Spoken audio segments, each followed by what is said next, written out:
Thank you. That was a lovely introduction. I appreciate that. Does anyone know what this is? Yeah? What? Yes. And what do we use a singing bowl for? Calm ourselves. What else? Tune attention. Yes. This is going to be quite the trick, right?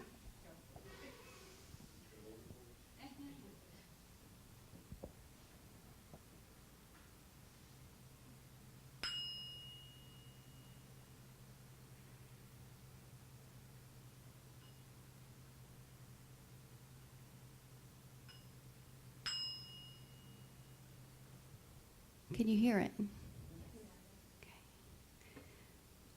When you hear it,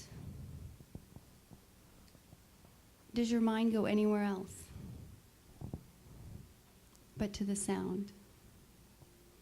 Did you think about breakfast? Were you back there? Did you think about your flight tonight? Were you out there? When I think about communication with children, young children, old children, adults, colleagues, spouses, whomever we're in relationship with, I think about presence because in my mind that is the primary foundation of what creates a wonderful, amazing interaction and ability to really be with oneself and be with someone else. I was thinking about, I have all these notes, and where did I leave them? I think I left them over there. I'm writing furiously as I'm listening to all of you because everything you all say is resonating with me and it's connecting with me. And I went back to my room last night and I'm writing, what am I going to say? What am I going to say to these people? And what I want to start by saying is, it's amazing how much common ground is in this room. And when I keep hearing people talk about hooking our arms together, that we're all looking in the same direction, and wouldn't it be amazing if we could just put our arms together and walk the path together, that really is amazing to me because I think, finally, you see what I see. I'm not alone. And I have felt for a long while that there are very few people who see what we see. And so it's a wonderful feeling to be among so many of you who have the same vision, who are able to see and hear from children. And when I say children, I include our own inner child, as many of you have alluded to, those inner voices. What needs to be done? When I wrote this book called Waking Up, that's not my writing. It's the words in that book are simply translations of what every child that I've interacted with has taught me. And what they've taught me is that parents need to know more. They need to know how to see and hear them. And that's my intention in life and in every daily interaction that I have. I haven't had an opportunity to meet all of you, unfortunately, yet, but hopefully in the next day and a half, because we still have some time here, I will be able to still have some one-on-one interactions with each of you. One of my personal goals, actually two come to mind, is to ensure that every single person that I interact with feels seen and heard in every moment that I interact with them. That is, it sounds easy, actually. Easy, right? I get every moment to do that if I choose that. My other personal goal is to be better at whatever it is I'm thinking about, parenting in the case of a lot of what we're discussing. Be better at that than I was yesterday. If I can just be a little bit better, it might only be this much. I'm improving, and so for that to become something that I'm striving for, what that essentially means is that that's that's what I'm modeling for my children. That's the person I am. That's who I want to be for my two girls, 12 and 7. I always hesitate because she just turned 7, so I'm used to saying 6. 12 and 7. Do any of you remember the last conversation you had with your child or with a child in your life? Can you remember it? I just want you to take a minute to just remember it. Mine was this morning, right across the way, with my 12-year-old. So I have a preteen, and she's lovely. She really is. I mean that. She's lovely. I look at this board. Yay! And she wasn't happy this morning. Her sister was really in her space. And I could hear it on the phone. So my conversation, I'm going to talk a minute about technology too, because a lot of what you all said yesterday really struck me. I love technology. I think it's an amazing way to connect with kids. And at the same time, I like to shine a light on it for some parents to say, it really can get in the way.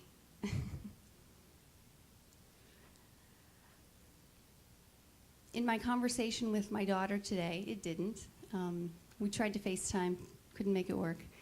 But I could hear in her voice she was tense about her 7-year-old sister. And so I said to her, you know, what's going on? Nothing. I got the one-word answers. Nothing. Fine. Did you sleep okay? Mm-hmm. After we hung up, very brief conversation, I finished getting ready, and I thought, I have an opportunity to have that go better, just a tiny bit better, right? She still has her whole day. I have my whole day. We have the opportunity to have that go just a tiny bit better. So I called her back, and I just said to her, you know, sweetie, I hope you have a great day. I know your sister's really, you know, kind of getting to you. And I hope that if you need help, you can ask Ashley. She's our sweet, darling nanny who we couldn't live without. And have a nice time with your sister doing whatever it is you guys are going to do today. And she said, okay. And I almost could hear the smile. I could almost hear it in the way she said, okay. And we hung up. And it took literally a second for me to do that. But I walked away feeling better about that interaction than the one we had had before. It's not a sad story. It's a very ordinary moment. And that's what I tend to try to focus on when I talk to parents, because we have ordinary moments all the time that are really opportunities to engage our child, to help them feel seen, to help them feel heard, and to, even more importantly, which I think is tied to being seen and heard, feel that they have something of value to bring to our lives and into the world. When I think about communication, I think about ultimately the space. I think about space. I think about creating space between ourselves and the person we're interacting with, right? That's all we have is space. We have ourselves, the other person, and space between us. And we get to consciously choose what we do with that space.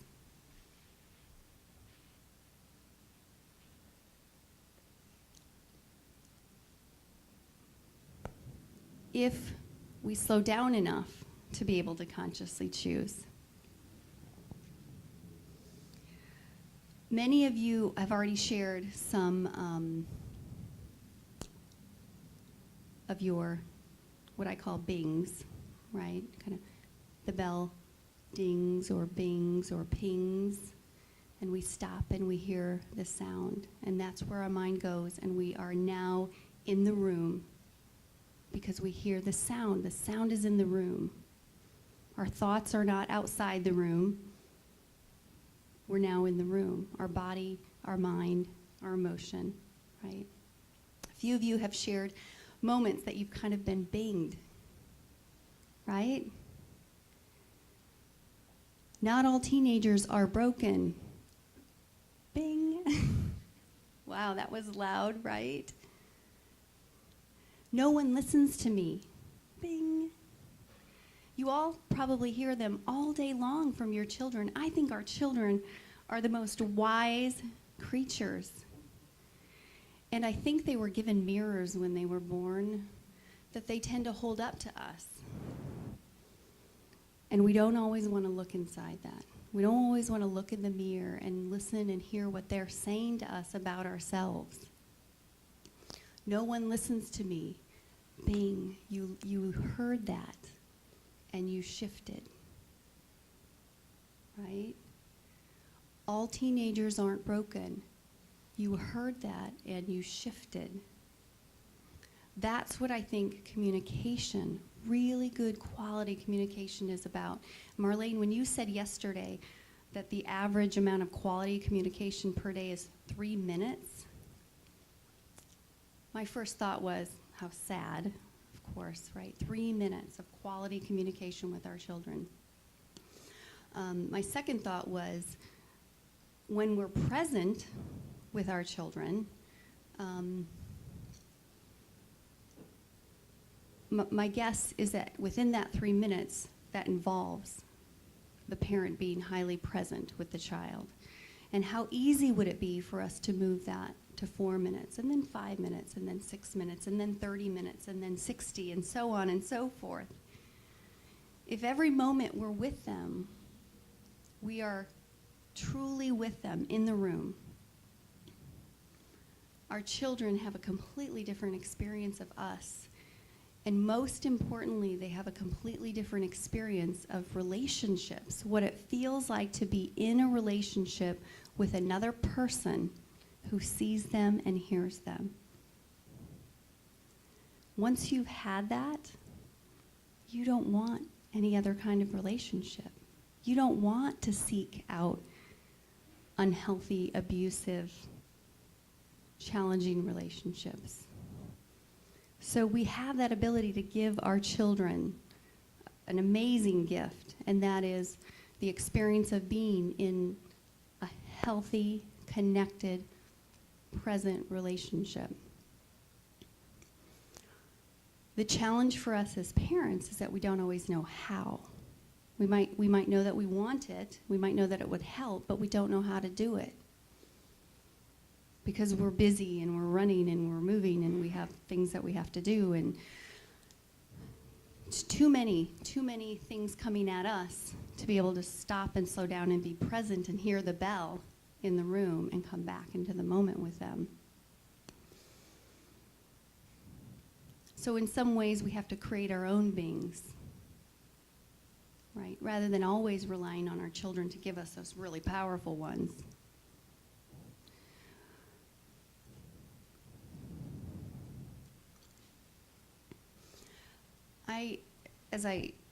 They said in their introduction, I'm a psychologist, so I walk out into my waiting room every day, several times a day, 8, 9, 10.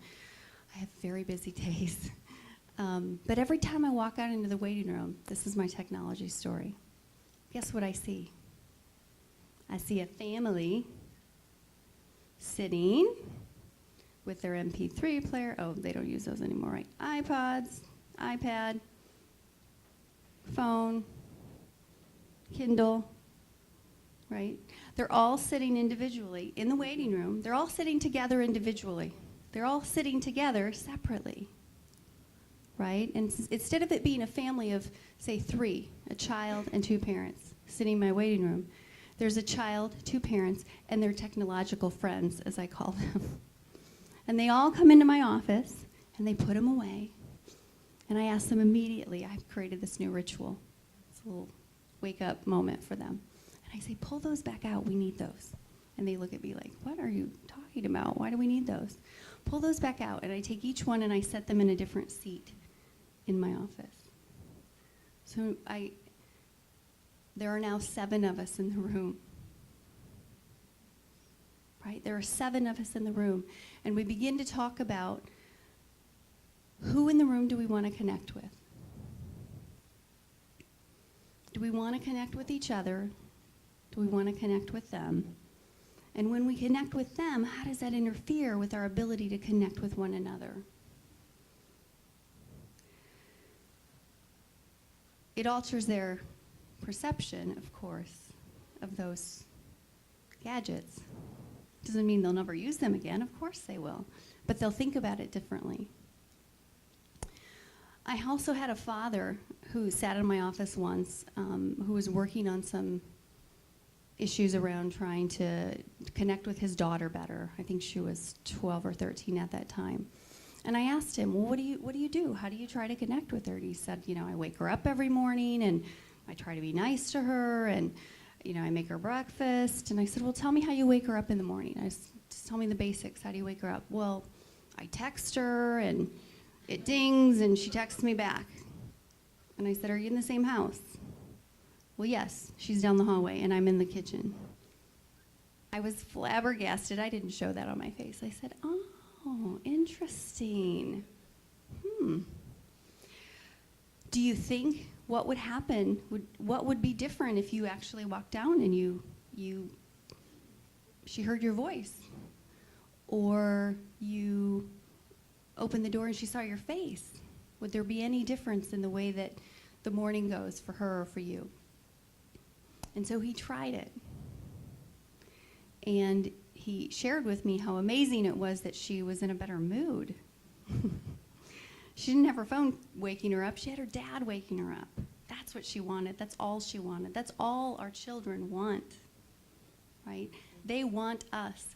The other thing that came from the technology talk was this. It really struck me, and I know it's on some piece of paper in my room, scribbled.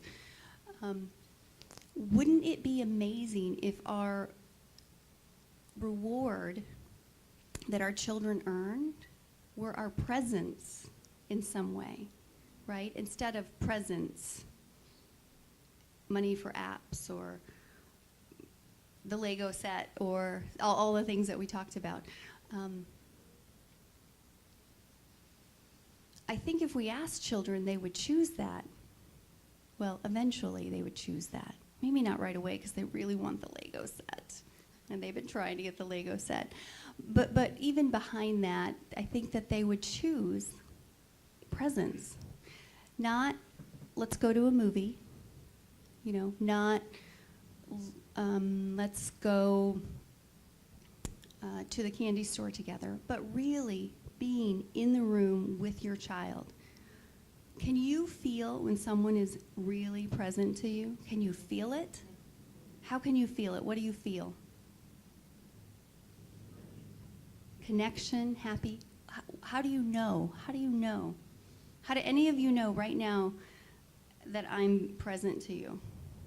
You look at them. Absolutely. I'm connecting here. Anything else? Openness. Yes. You said something to me before. You said, oh my goodness, you listened. You heard that. I remembered a story she said. Not perfectly. We're not perfect. I'm not perfect. I'm in that camp. We remember, right? We reflect. We notice things.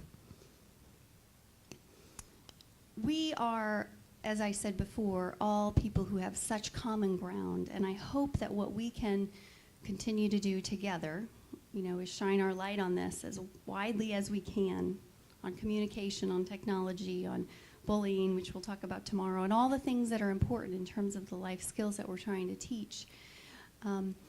Because I think that as we shine the light on all of these things together, if all of our lights are shining, think of how bright that will be. Not just my little light. Hope that I reached, 1,000 parents this year. But all the lights. And what that does is it will be inviting. So as I said, when I think about communication with our children, and really anyone, I think about creating a space that is welcoming and inviting and will allow people to come in, feel seen and heard, right? Parents and teachers and schools and maybe even the government, as we talked about yesterday, will be willing to hear what we all have to share if we allow them to feel seen and heard. That's inviting. That's a sense of safety. And that's us being the kind of people we want our children to be. So if I have one motto, I sort of stole Gandhi's quote and shifted it a little bit, right? Be the change you want to see in your child. And if we could all be that, right? Be exactly who we want our children to be. And help invite the other kinds of people into their life that we want them to be like. Because Marlene, as you said beautifully, I can't be everything to my children either. I have to welcome other people in to help support them and help them learn life skills that perhaps I don't have to give them. I just want to close with one last thought, which is when I talk with parents and educators, whomever it is I'm doing work with, the thing I really try to encourage them to first consider is not, well, their first question to me is always, how can we make this better, right? How can we fix this? You all know this. You hear this constantly. Like, what do I do, right? How do I do it? Please tell me, or you do it for me. And I try to reframe, and actually I try to slow them down a bit and ask a different question first. That question being, why? Why are we doing this? Why are we here for our children? We're here to help them. This is my answer. This isn't everyone's answer. I believe that we're here to help them become good relators. Okay? We're not here to help them just behave well. I think this is part of our common ground. But to relate well, both to themselves and to other people. And it starts with us, and it starts with our ability to be able to do that first and foremost. And a part of that process is also being willing to actually look in that mirror when they hold it up to you, and they say, whatever it is they're about to say, right? Mommy, you don't listen. Mommy, you don't get it. You're not with her all day. Listen when our children hold the mirror up and create a shift. When you're present to them, you can actually hear that. When we're wrapped up in life outside of that moment, when we're wrapped up into our anxieties about the future, or we're wrapped up into our sadness or regret about the past, we can't see and be in the moment with them. Hence the importance of really learning how to become present. Thank you.